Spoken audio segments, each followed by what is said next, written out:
And welcome to the Pittsburgh Nerd Podcast Vlog. I'm Sean. I'll be your host for these vlog sessions.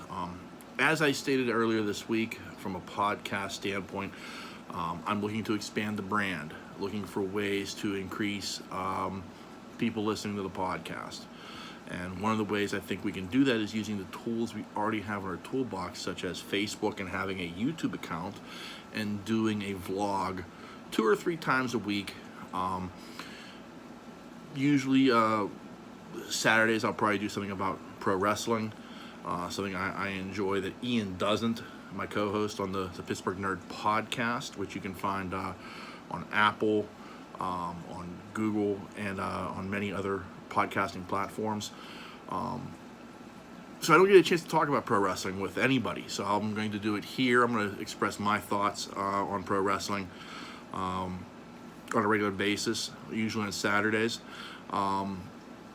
Monday and Tuesday, I plan on doing something else as well.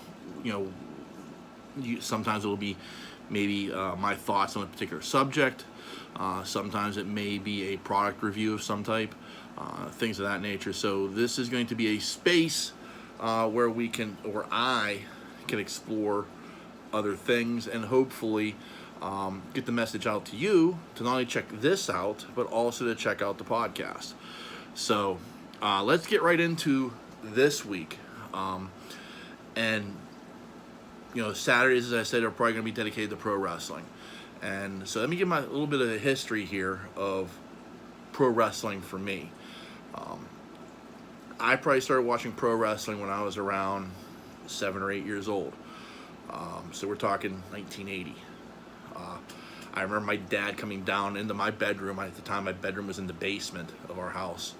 And he would come down and he would watch WWF wrestling on a TV, a black and white TV. On a black and white TV in my bedroom. And we would watch that together. I was supposed to be sleeping, but he would come down and we would watch wrestling together. It's like Bob Backlund was the champion. Pedro Morales was the Intercontinental champion. Mr. Fuji and Mr. Saito was tag team champions. You had Tony Garea and Rick Martel chasing for the tag team titles. You had Pedro Morales was in a major feud with Don Morocco, the Magnificent One at the time. So there were things like this that, this is what sparked my love of pro wrestling, was watching this with my dad and seeing these over-the-top characters really come to life in many ways. And some of them weren't so over-the-top. Backlund was not an over-the-top guy. He was a pretty straightforward guy. Pedro Morales was pretty straightforward, but there were other characters like the Mr. Fuji and Mr. Saito. You were just like, wow, I can't believe these guys exist. So, there were other characters like, Paul Orndorff and Big John Studd and there was just these large in life characters that even like back then, before the advent of Hulkamania and the gimmicks and everything else, like guys were still over the top characters. You had Freddie Blassie as a manager, Lou Albano as a manager. The Grand Wizard of Wrestling was one of my favorites as a kid. So these were characters that I fell in love with back in the day. Fast forward a few years, and all of a sudden, my cable company starts offering TBS, Turner Broadcasting System, as part of our cable package. Saturday nights at 7:05 was World Championship Wrestling. And this was my introduction to Ric Flair, to Tully Blanchard, Dusty Rhodes, Magnum TA, later on Sting, Nikita Koloff, the Rock and Roll Express, the Road Warriors. This was my introduction to a different style of pro wrestling than what I was getting from the WWF at the time, which had, we were already into Hulkamania. We were making our way to the first WrestleMania. But at the same time, here was a completely different style of wrestling with completely different characters, and they were even more interesting to me because more than WWF, these guys felt real. So there was something about that I fell in love with. I was a Ric Flair guy. I loved the Nature Boy. The Horsemen. I was all about the Four Horsemen. It was much to the detriment of my friends. My friends hated me because they were rooting for Dusty. They were rooting for Sting, and I loved those guys. Don't get me wrong, but I was holding up the four fingers. Well before it was cool. 15-year-old Sean was all about this. So, it was one of those things where that's, and my friends loved it too. And, I became must-watch TV every Saturday. I hated the Atlanta Braves even before the Sid Bream incident, only because during baseball season you wouldn't get as much WW or NWA. So, that was annoying. But then, we got packages where we were able to watch world-class championship wrestling from Texas, and that's where I learned about Kerry Von Erich, and my first time I ever saw the Freebirds, and that was the first time I saw Mick Foley as Cactus Jack, was when he was in world class. There was so many characters. At AWA, I got to see that a little bit. They started broadcasting in the Pittsburgh area, so you got to see some of this other stuff that you read about in Pro Wrestling Illustrated, and you were saying to yourself, wow, I'd love to see this. And now I was, and I loved pro wrestling.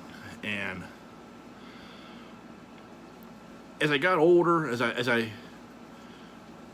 graduated high school, I kind of drifted away from it a little bit. I still would check in on it every once in a while, but I had lost the infatuation with it. And then a friend of mine told me, you should watch ECW. ECW, it was 2 o'clock in the morning. He's like, set your VCR, but you really should watch this. I think you'll like it. And I did. It was a revelation. It was an absolute revelation. The first time I watched ECW was when Primetime Brian Lee chokeslammed Tommy Dreamer off the crow's nest and threw I think 3 tables. And Joey Styles yelled, "Oh my God, somebody call 911." Hooked. It was amazing. I couldn't believe this happened. I couldn't believe what I saw. So I became an ECW fan, and I introduced my friends to it. My friend Thad, who, if you're a fan of our podcast, super fan Thad, that was my guy. We went to ECW shows at the Ross Draver Ice Garden every time they came.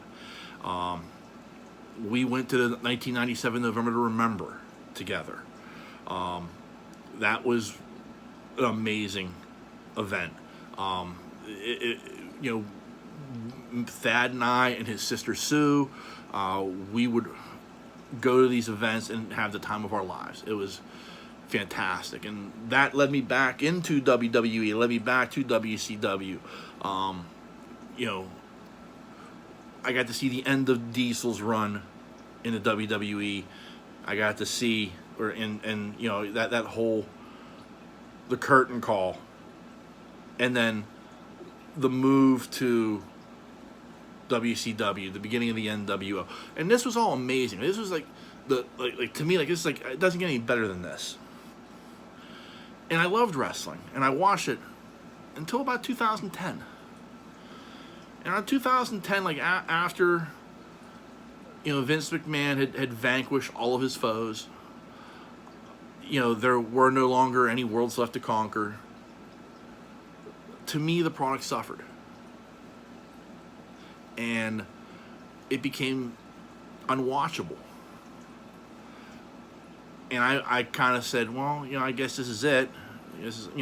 TNA was around, but I never viewed TNA as an alternative, because I felt like they were just WWF light. They had Hogan, they had Sting, they had all these older guys that you had seen working for a number of years. They had Bully Ray and the 3D boys, the Dudley boys. There were some things I liked. They got Christopher Daniels, AJ Styles, Samoa Joe, stuff like that. But there wasn't enough of that, in my opinion. And so, like, I never viewed TNA as an alternative. And I just got fed up with the WWE. So I stopped watching wrestling. But I always kept tabs on it.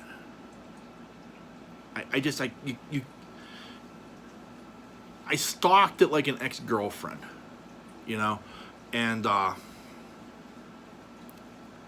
so I always kind of like knew what was going on. I kind of knew what the storylines were. And, you know, from afar, I could tell, like, okay, I'm glad I'm not watching this. But yet I was still investing time in you know, hey, what's going on in WWE now? You know, what's, you know, WrestleMania season's upon us. What's going on? You know, stuff like that. And so I stalked it like an ex-girlfriend. Is the best way I could describe it.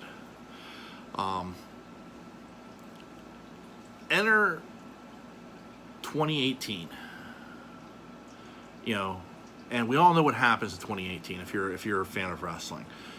You know, the All Out pay-per-view, the bet, but you know, Cody Rhodes takes the bet, and they sell out. You know, the then Sears Arena in Chicago, in like 5 minutes or something like that, and they put on the show there. And I didn't watch it, but again, I knew it happened.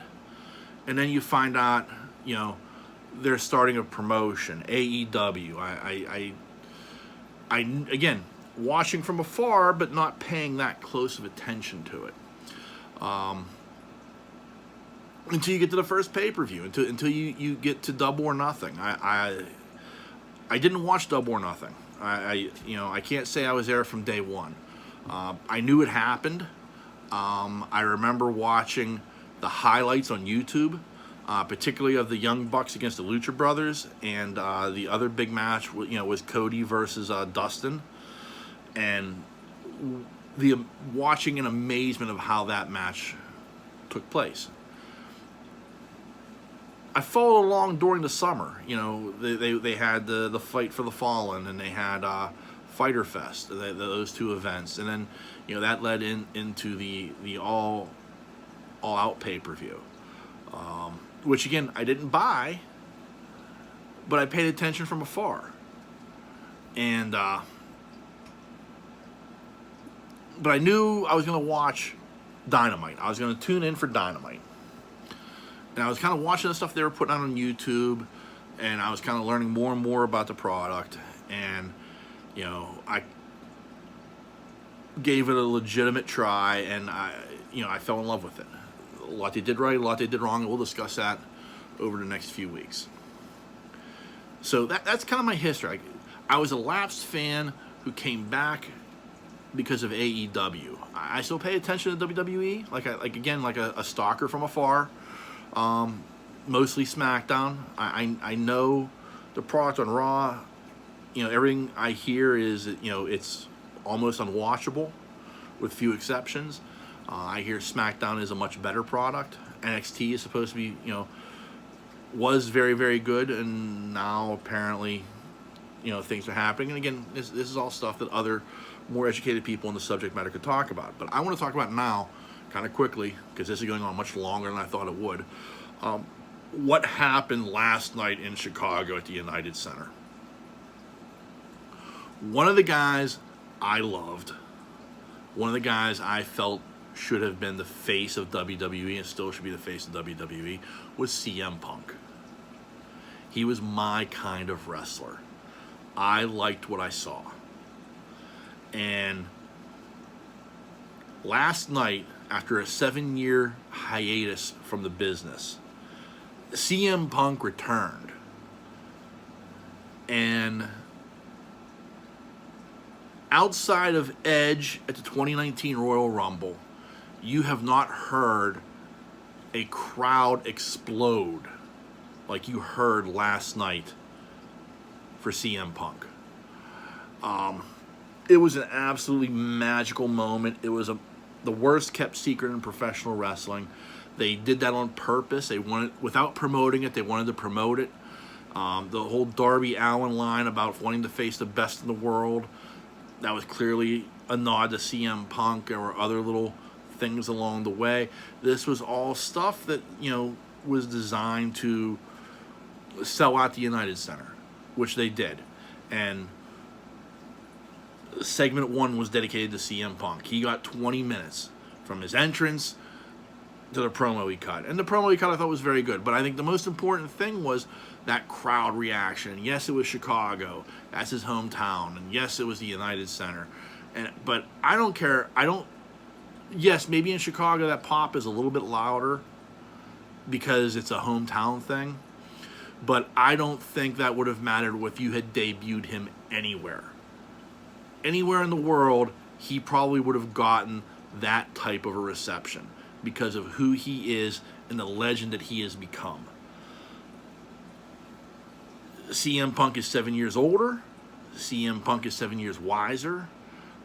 He's not an old man by any stretch of the imagination, but I do think he is going to be somebody, from what I've heard him say in interviews now.